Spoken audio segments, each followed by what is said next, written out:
যতদিন পর্যন্ত এই গোয়েন্দা বিভাগের হস্তক্ষেপ বন্ধ করতে না পারবো বা এটার অবসান করতে না পারবো, ততদিন পর্যন্ত যে ডেমোক্রেসি ফ্রিলি প্র্যাকটিস করা, গণতন্ত্র একটা স্বাধীন প্রাণবন্ত অবস্থায় এটা চর্চিত হবে বাংলাদেশে, আমার মনে হয় না সেটা সম্ভব হবে। আমরা এখন যে সময় আছি একটা অস্থির সময়। কিছুদিন আগে একটা অভ্যুত্থান হয়েছে, আন্দোলন হয়েছে, আমি মনে করি সেটা একটা গণতান্ত্রিক অভ্যুত্থান হয়েছে। সে অভ্যুত্থানে অনেকে শহীদ হয়েছে এবং আমরা সেই শহীদের রক্তকে ধারণ করেই মুক্তিযুদ্ধের চেতনা, ৭১-এর যে চেতনা, সেই চেতনাকে আরও অগ্রসর করে নিয়ে এদেশের মানুষকে কিভাবে একটা টেকসই গণতন্ত্র আমরা উপহার দিতে পারি, সেজন্য সবাই কাজ করছে যার যার মতন। আমরা বর্তমান গভর্নমেন্টকে আমরা সাপোর্ট করছি। আমরা জানি যে আপনারাও আপনাদের গণফোরাম এই গভর্নমেন্টকে সাপোর্ট করছেন, তাদের যে সংস্কারের যে প্রক্রিয়া, সেই প্রক্রিয়াকে সমর্থন করছেন।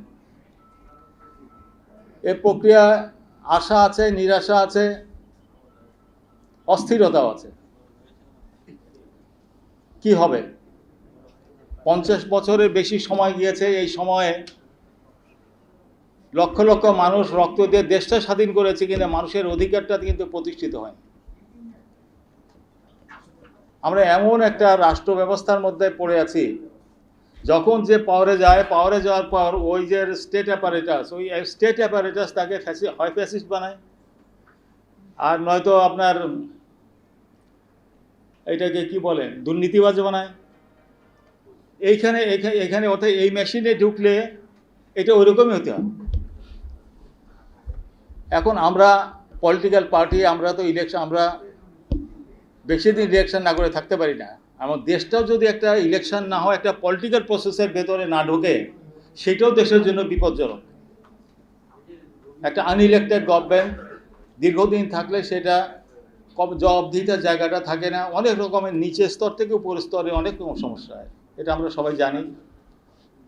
এরকম একটা জায়গায় আমরা কিভাবে একটা টেকসই গণতন্ত্র প্রতিষ্ঠিত করতে পারি, সেই প্রশ্নটা মানুষের মনে আছে। আমরা যত পলিটিক্যাল পার্টি আছে, আজকে তো এখানে বেশি দল নেই, কেননা পুরনো দল যারা 14 দলে ছিলেন, তারা তো এটা ফ্যাসিস্টদের সাথে গিয়ে তারা পরিত্যক্ত হয়ে গেছেন। আর আছে বিএনপি আছে, আর হলে মুক্তিযুদ্ধ বিরোধিতা করেছিল যে দল জামাত ইসলামী, তারা আছে। তার স্বাভাবিকভাবে তারা এই অনুষ্ঠানে আসতে পারে না। তা আমি এটাই বলবো, সেটা হলো যে আমরা যেন জনগণের যে অধিকার, জনগণের অধিকার এবং একটা টেকসই গণতন্ত্র, এটা প্রতিষ্ঠিত করার জন্য একটা আমরা যাতে এখানে ঐক্যবদ্ধ থাকতে পারি। গণফোরাম দলটা, এটা তো ডক্টর কামাল হোসেনের সন্তান আমি মনে করি।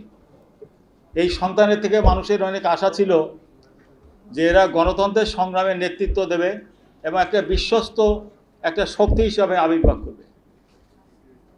কিন্তু যা কামনা করা হয় সেটা হয়তো সেভাবে হয় নাই। কিন্তু আমি এখনো মনে করি গণফোরামের বাংলাদেশের রাজনীতিতে গণতন্ত্র প্রতিষ্ঠিত করবার জন্য যে একটা ডেমোক্রেটিক প্ল্যাটফর্ম করা দরকার, সেই ডেমোক্রেটিক প্ল্যাটফর্ম করার জন্য গণফোরাম খুবই গুরুত্বপূর্ণ ভূমিকা পালন করতে পারে। এবং এই মুহূর্তে আমি মনে করি গণফোরামকে বাদ দিয়ে এটা ভাবা যায় না। আমি এখানে যারা গণফোরামের বিশিষ্ট নেতা এবং কর্মী, সবাইকে আমি এটাই বলবো, কোনো সময় ডিসহার্টেন্ড হবেন না। পরিস্থিতি আমাদের অতীতটা খুব ভালো না। 50 বছরে আমরা সব ভালো কাজ করতে পারিনি। 2 বার মার্শাল হয়েছিল, 90-এর একটা সফল অভ্যুত্থান হয়েছিল, কিন্তু সেই অভ্যুত্থানের পরেও সেই বিজয়টা আমরা ধরে রাখতে পারিনি। আমি শুধু একটা কথা বলি,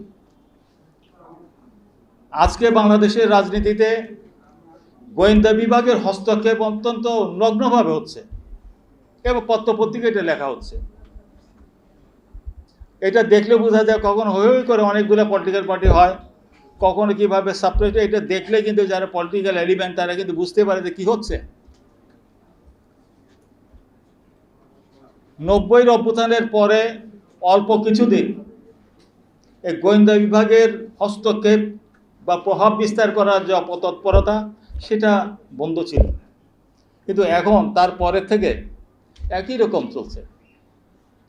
যতদিন পর্যন্ত এই গোয়েন্দা বিভাগের হস্তক্ষেপ বন্ধ করতে না পারবো বা এইটার অবসান করতে না পারবো, ততদিন পর্যন্ত যে ডেমোক্রেসি ফ্রিলি প্র্যাকটিস করা, গণতন্ত্র একটা স্বাধীন প্রাণবন্ত অবস্থায় এটা চর্চিত হবে বাংলাদেশে, আমার মনে হয় না সেটা সম্ভব হবে। কাজে আজকে যারা পাওয়ারে যেতে চান, ইলেকশন চান, ইলেকশন চাইলেই গণতান্ত্রিক হয়ে গেলাম এমন কিছু না। তবে ইলেকশন ছাড়া গণতান্ত্রিক প্রক্রিয়া যদি চাই আমরা জনগণকে সম্পৃক্ত করতে না পারি, তাহলে আমাদের সাফল্য যে আমাদের অনেক অসুবিধা হবে। যে বিজয়টা হয়েছিল, যে এটা প্রধানত ছেলেদের গণতান্ত্রিক অভ্যুত্থানের মাধ্যমে, সেই বিজয়টা হাতছাড়া হয়ে যাবে। আচ্ছা, ডক্টর কামাল হোসেনকে সামনে নিয়ে আমি বেশি কথা বলতে চাই না। আজকে জন্মদিনের অনুষ্ঠান, ওনাকে শুভেচ্ছা জানাতে চাই এবং উনি দীর্ঘজীবী হন। যতদিন উনি থাকবেন উনি আমাদেরকে আলোকবর্তিক হিসাবে আমাদেরকে নিশানা দেখাবেন। আমি এই কথা বলে এবং আপনাদেরকে একটা বিশ্বস্ত, জনগণের প্রতি বিশ্বস্ত একটা ডেমোক্রেটিক প্ল্যাটফর্ম, গণতান্ত্রিক যে প্ল্যাটফর্ম, সেই প্ল্যাটফর্ম গড়ে তোলার ব্যাপারে আপনারা সক্রিয় হবেন, সংগ্রামী হবেন এবং শক্তিশালী একটা অবস্থানে আপনারা থাকবেন, এই আশাবাদ ব্যক্ত করে সবাইকে আন্তরিক অভিনন্দন জানিয়ে আমার বক্তব্য শেষ।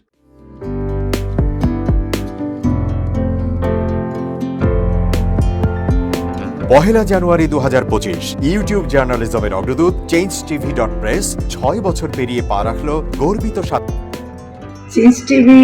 তো আমি তাদেরকে আমার অসংখ্য শুভেচ্ছা জানাচ্ছি, কারণ তারা যে ভূমিকা রেখেছে এই সময়, একটা কঠিন সময় ছিল, সেটাতে যেমন ভূমিকা রেখেছে, এমনকি 5ই আগস্টের পরে নতুন বাংলাদেশেও তারা তাদের সেই তীক্ষ্ণ একটা সমালোচনামূলক এবং যেটাকে আমি গঠনমূলক বলব, সেরকম একটা ভূমিকা রাখছেন। তো সেক্ষেত্রে আমরা মনে করি যে এই ভূমিকা আমাদের দরকার, আমরা চাই এটা থাকুক এবং আরও যেন সমৃদ্ধ হয়। নতুন বাংলাদেশ নির্মাণে আমরা চাই যে চেঞ্জ টিভি যে সমালোচনাগুলো করছে বা যেগুলো আমরা তুলে ধরছেন, সেটা এমন করে করবেন যেন আমরা সেখান থেকে শিখতে পারি এবং সবাই মিলে যেন আমরা নতুন বাংলাদেশকে সত্যিকার অর্থে বৈষম্য বিহীন একটা সমাজ গড়ে তুলতে পারি, সেটা আপনারা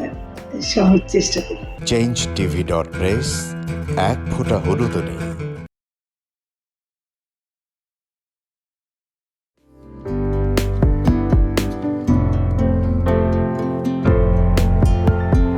পহেলা জানুয়ারি 2025 ইউটিউব জার্নালিজমের অগ্রদূত changetv.press 6 বছর পেরিয়ে পা রাখলো গর্বিত এই যে চেঞ্জ টিভি, এই চেঞ্জ টিভিটা অনেক দীর্ঘদিন থেকে আমি পরিচিত এবং আমাদের সঙ্গে তাদের একটা হৃদয়ের সম্পর্ক আছে।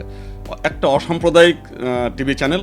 আমরা চাই যে এই চেঞ্জ টিভি সারা বাংলাদেশের সমস্ত মানুষের হৃদয় জয় করুক এবং সারা বাংলাদেশের মানুষের যেন ঘরে ঘরে পৌঁছে যাক। আমি এই চেঞ্জ টিভির উত্তরোত্তর সাফল্য এবং উন্নতি কামনা করছি। আমি চাই যে বাংলাদেশের 1 নাম্বার টিভি চ্যানেলে পর্যায়ে যাক, এটা আমরা কামনা করি। changetv.press এক ফোঁটা হলুদ নেই।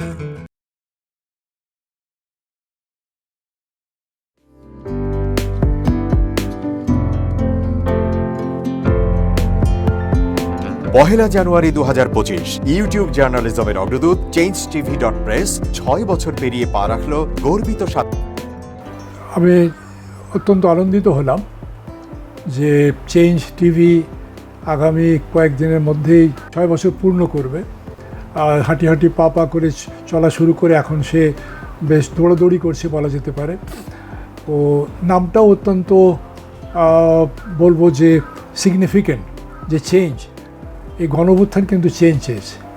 সেই হিসেবে তোমার টেলিভিশনে তোমার এই চ্যানেলের নামের একটা যথেষ্ট মিল পাওয়া যায়। আমার প্রত্যাশা যে এই গণঅভ্যুত্থানের যে প্রত্যাশা, যে আশা আকাঙ্ক্ষা, চেঞ্জ টিভি সেটিকে এগিয়ে নিয়ে যাবে। তোমাকে শুভেচ্ছা। চেঞ্জ টিভি যারা সম্পৃক্ত আছেন, যারা কর্মী আছেন, সামনে পেছনে সকলকে আমার শুভেচ্ছা। changetv.press এক ফোঁটা হলুদ নেই।